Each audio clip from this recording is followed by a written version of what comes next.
Voice of media Satara जिल्ह्याच्या वतीने जिल्हाधिकाऱ्यांना निवेदन. सातारा, प्रतिनिधी सुहास पाटील.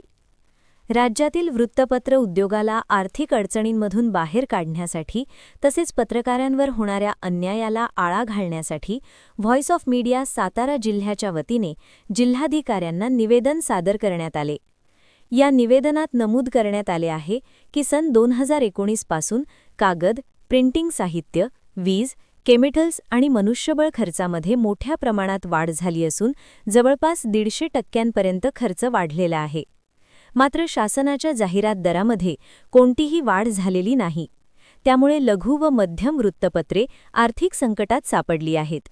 यावर उपाय म्हणून शासनाने किमान 150% जाहिरात दरवाढ करावी अशी प्रमुख मागणी करण्यात आली आहे.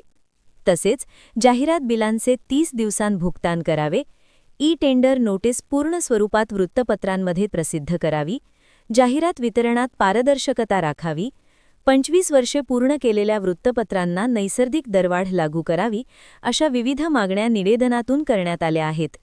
यावेळी राज्यातील पत्रकारांवर वाढत्या हल्ल्यांबाबतही चिंता व्यक्त करण्यात आली. अकोला, नांदेड, रत्नागिरी, पनवेल आणि श्रीरामपूर येथील घटनांचा उल्लेख करून दोषींवर कठोर कारवाई करण्याची मागणी करण्यात आली. पत्रकार संरक्षण कायद्याची प्रभावी अंमलबजावणी करण्याची मागणीही यावेळी करण्यात आली. व्हॉइस ऑफ मीडिया सातारा जिल्हाध्यक्ष अनिल करंदेकर यांनी सांगितले की या मागण्यांकडे तातडीने लक्ष न दिल्यास जिल्हाभर तीव्र आंदोलन करण्यात येईल.